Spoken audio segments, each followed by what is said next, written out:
what kind of tech he's getting. I think MC basically knows what's going on. He knows what tech his opponent's going, and actually, he's getting Dark Templar as well right now. So we've got both kinds of Templar on the way. It's extremely gas-heavy build, but it looks like we're probably not going to have any sort of Colossus on the way anytime soon. Maybe the robotics facility is going to get it. Well, yeah, he can actually. Well, no, I don't think he has enough gas. He doesn't have enough gas to get a robotics bay. And then support Colossus and Thermal Lance while he's getting High Templar and while he's getting Dark Templar. So definitely he needs to get a third base if he wants to go Colossus, or at least stop producing the Templar, which are so gas intensive. Like, look at how much gas is in this army. This army alone has, each of these are 150. So this is 750 gas.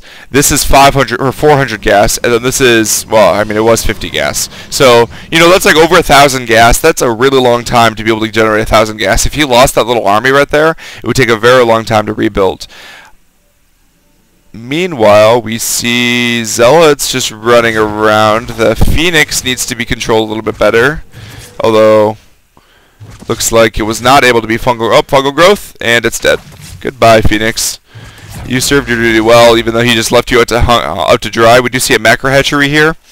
Macro hatchery is just for the larva, so the only reason that Naugrim got it was to make sure he could have extra unit production buildings. Meanwhile, he is taking his fourth at the gold. I've noticed that Naugrim really likes to take kind of edgy expansions. You know, he likes to throw hatcheries around and wants to make sure that you know, he just wants to try to stay one step ahead and hope his opponent doesn't spot it, or if they spot it, isn't very effective at dealing with it. But these Dark Templar are going to be perfect for that, so it's a great response on MC's part, sending the Dark Templar around. It looks like he's not doing harassment with them right now. Actually, I don't think any workers have been killed, but... Oop. And able to take all those Zerglings over there. That Zealot able to save his life just barely. And actually, we still don't know Blink is on the way. We do have Dark Templars warping in to be able to deal with these. They're not able to block the ramp in time, but they're going to be able to start sniping these infestors. However, if Naugrim notices this, he should fungal growth them, because fungal growth actually reveals them, and there you go, and they're going to be able to take them out, well, at least one of them. But he's just going to burrow them and go ahead and move out of here. And, oh, but the Observer's going to see them, take out those infestors. That was a lot of gas he just gave up. I'm pretty sure he's pretty far behind on the unit loss tab. He's 2,000 behind, which is a pretty big deal. And this hatchery is most likely going to be taken out. Do we see feedback? Nope. Feedback?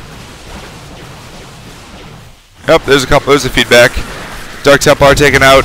And it looks like this hatchery is going to be going down, but Naugrim's going to go ahead and engage. Great storm right where the... Oh, perfect storms right over the ramp where all of the Zerglings and all of the Bandlings were coming down, able to take all of those before they were able to engage the army. Wants to make sure to save these guys' life. Probably wants to join this High Templar with another one to make sure he doesn't get taken out. Observer able to snipe all 4 of those infestors. You cannot leave your infestors lying around even if they're burrowed. And it looks like I think he's in a lot of trouble right now. He just lost a lot of gas. He does have a lot of resources stocked up, so he will be able to replenish his army. He's getting a lot of Zerglings, a lot more infestors are coming, but infestors take a long time to build, so he's going to have to wait those 50 seconds before he's able to build them. And looks like MC is going to go ahead and keep sliding on up. He wants to be very careful, does not want to lose this army. Barely able to save the lives of his High Templars. I believe he lost just one right there. And able to move up and take out these Spine Crawlers. Nice storm. Able to do a lot of damage to those Zerglings and morph into an Archon. That was great control there. And the way he was able to not only storm perfectly the Zerglings, but not the High Templars. And then morph into an Archon before the Zerglings were able to snipe anymore. And he was able to deal with those Spine Crawlers. It looks like he's probably going to deal with his hatchery as well. However, we do see a bunch of more Zerglings coming. The Zerglings are not very effective against the Archon, though, although if they get a surround, they're going to be quite effective. That Archon's going to go down real quick. The Storm, though, is going to be very effective, able to take out the Fungal Growth, is able to take out the High Templar. Meanwhile, the Infestor's going to go down pretty quick. He's going to burrow to try to move into safety. Meanwhile, the Stalkers are kind of out on their own, able to be taken out by a bunch of Zerglings, and more Zergling production is going to be able to finish these guys off pretty soon, I think. It looks like actually not enough Zerglings are coming, so it's actually not. Well, I don't know. It's a really small force, so I want to say he's going to be able to deal with it, but it's not for sure that he's going to be able to deal with that. You saw that there he was trying to snipe the Overseer Cocoon. It's because he's got the Dark Templar up top being able to deal damage. He wants to be able to take out these Stalkers to save the life. No, he's not able to save the Overseer, so he needs to burrow.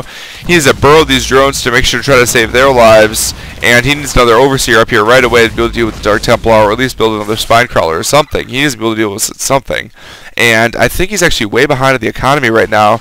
Now, OGSMC is not taking a 4th base, but he does have more workers on 2 bases. So the economies are relatively similar. However, I think MC is in the lead. Oh no, MC does have a 3rd base. I'm so stupid. He actually took this 3rd base first, and he's got the cannons. So MC is definitely ahead in terms of economy. He's got more workers as well.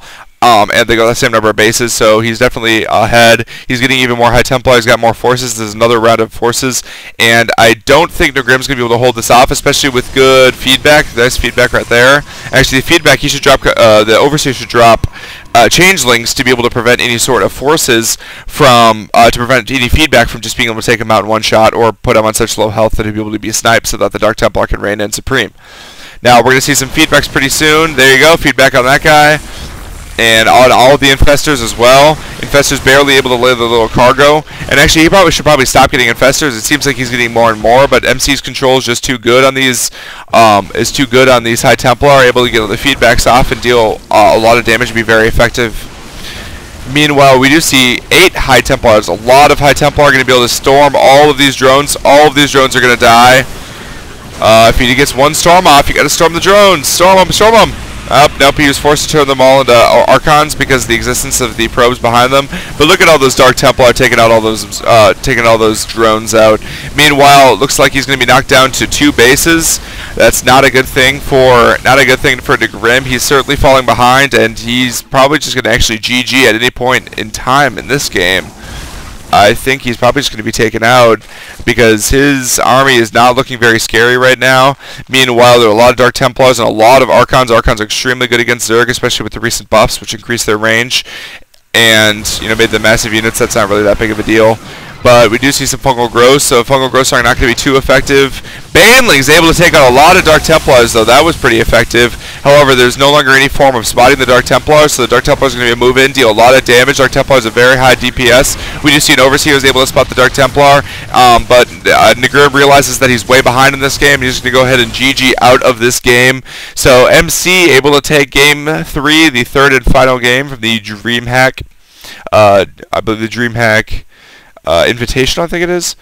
No, I don't think this is Invitational. This is not the Invitational, because I don't believe Naugrim was invited to the Invitational, although I might be wrong. But anyway, thanks for watching. Great push on the part of MC. It's nice to see our Protoss player going away from Colossus tech for a change, and instead going for High Templar tech and Dark Templar tech. That was very cool to see, and it was very effective. Archons are very effective against Zerglings and against Infestors. High Templar are quite good.